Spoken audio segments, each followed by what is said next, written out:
Welcome back to the VDC space. Today we're going to be doing an AASHTO I-Girder Type I concrete girder. So if you are from America and watching this, I hope this might be interesting for you because I'm going to be designing an I-Girder bridge in accordance with AASHTO standards. For those who don't know, AASHTO stands for American Association of State Highway and Transportation Officials. So if you design girder bridges, concrete girder bridges, and then use these standards, I hope this tutorial becomes interesting for you. So without further ado, let's jump into Revit. So we are in Revit 23, so we're going to open up a new project by using the construction template. And then we're going to go with, we're going to use a beam family template. We're going to go to File, New, and then Family, and then drop down, we're going to go with Metric Structural Framing, Beams and Braces, and then Open. So we're going to remove this extrusion that comes with the template, and then this reference line, and then these reference planes. So we're going to go with the left elevation and then go to create, and then we're going to place our temporary reference planes. So we're going to go with, we're going to place a horizontal reference plane and then offset it by 55.5 millimeters. And then from that point, we're going to say copy and then take it upwards by 102 millimeters. Then from that point, we're gonna take it further upwards by 127 millimeters, and then from there we're gonna take it upwards by 279 millimeters, and then from that point we're gonna add another 76 millimeters, and then finally it's gonna be 102 millimeters. So this is what we have. And now we're going to add our vertical reference planes. So we're going to go to create again and then reference plane. And then we're just going to make it short. We're not going to take it all the way down. So you're going to randomly place your vertical reference plane, select it, and then adjust the offset. So you're going to say equals to 305 divided by 2, 152.5. And then you're going to say create again, reference plane. And then you're going to place another one that's vertical. So you're going to make it, you're just going to place it like this and then select it and then make it 76.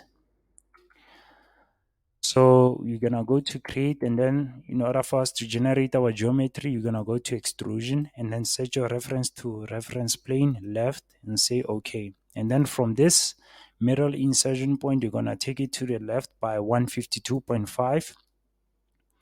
And then you're gonna take it downwards by 102 millimeters, and then diagonally to this reference, to this insertion point, and then you're gonna take it downwards by 279, and then you're gonna take it diagonally until you see by these blue dots, these dashed blue dashed lines, that it's aligned with this reference plane. So you're going to take it diagonally to the left like this, and then take it down. Actually, just remove this diagonal line. What you can do is go to create again, sorry about that, and then reference plane, and then draw another reference plane like this, select it, and then from this middle reference plane you're going to offset it by 295 divided by 2, and then you're going to place another one. You're going to select it, and then from this point you're going to say equals to 406 divided by 2, and then you're going to select your line, and then from this point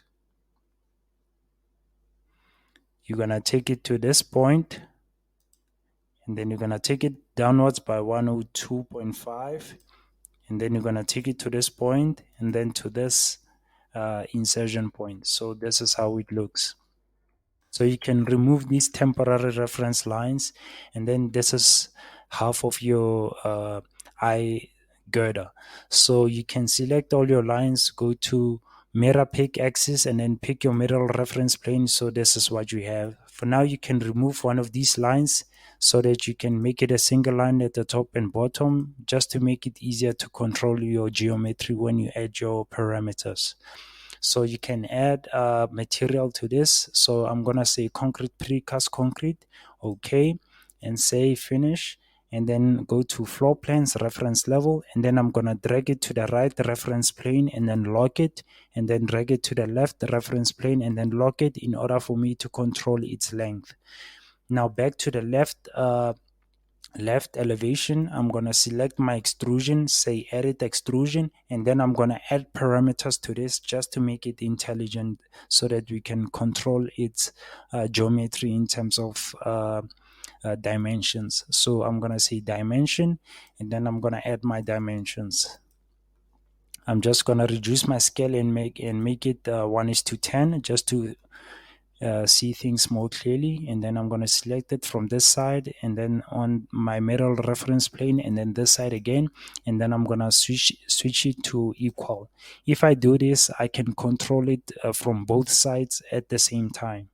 So if I edit this dimension, it's gonna be controlled at the same time from both sides. So yeah, and then I'm gonna do the same thing this side. So I'm gonna hover over here until I see a blue dot and then select it, and then select it also this side, and then drag it downwards. And then from this blue dot, my middle reference plane, and then this blue dot, and then I'm gonna say equal. Do the same thing this side. So I'm gonna select it like this, and I'm gonna say equal. And now I'm gonna say the total length, the total height of this girder is 742. So I'm gonna say create reference plane, and then I'm gonna say equals to 742 divided by 2. It's gonna give me 371. And then from this lower reference level, I'm gonna draw a horizontal line, and then I'm gonna say tab just to change its position. So as you can see, it sets on the middle of our geometry. So I'm gonna go back to my dimensions and then select the top, and then select this middle horizontal reference plane, and then select my geometry at the bottom, and then I'm gonna say equal.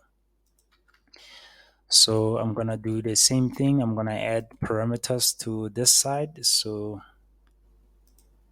for my chamfer, I'm gonna add my parameters, and then I'm gonna add my parameters on this part, and then I'm gonna do the same thing this side. Then I'm gonna do the same thing this side.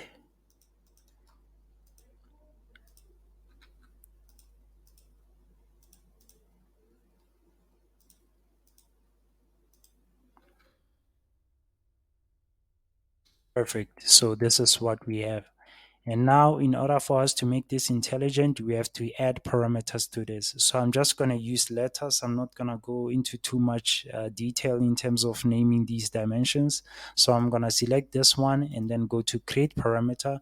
And then I'm going to name this one.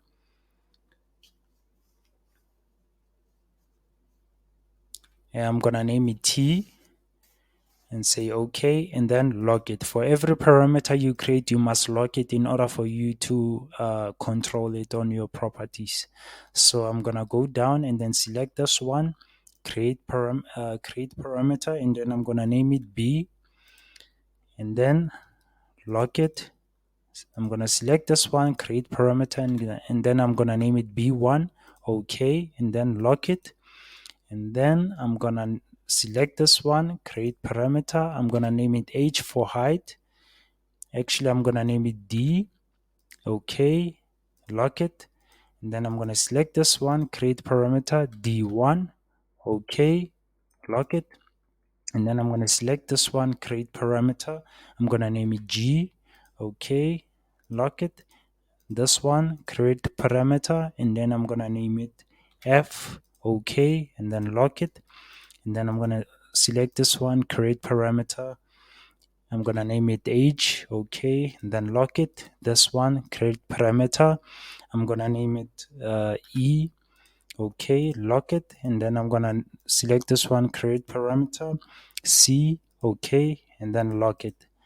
So this is what we have. So if you go to properties and your on your properties, let's say we want to edit T, and then T, as you can see, it's 305. So I'm gonna change it maybe to 350 and say apply. As you can see, everything is moving from both sides.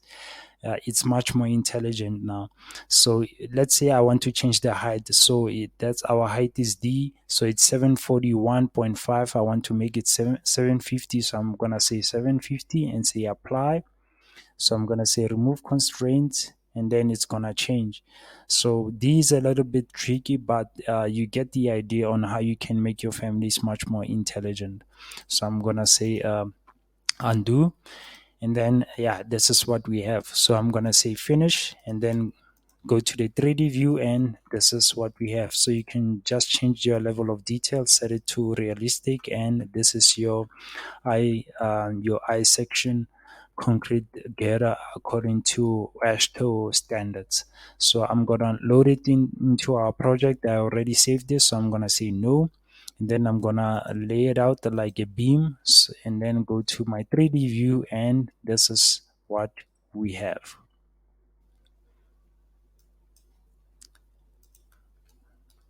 So you can use it for your concrete bridge girders, and then yeah, you can extract quantities for this. You can use it for visualization.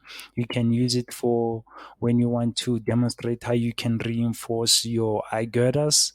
So you can do a lot with it. So yeah, there's more to it than it being just a 3D model or a pretty picture like those guys at site would say. So yeah, thank you guys for watching. I hope you stuck through this tutorial. I wanted to make it as short as I could, and I hope you enjoyed it, and I will see you on the next one. Peace.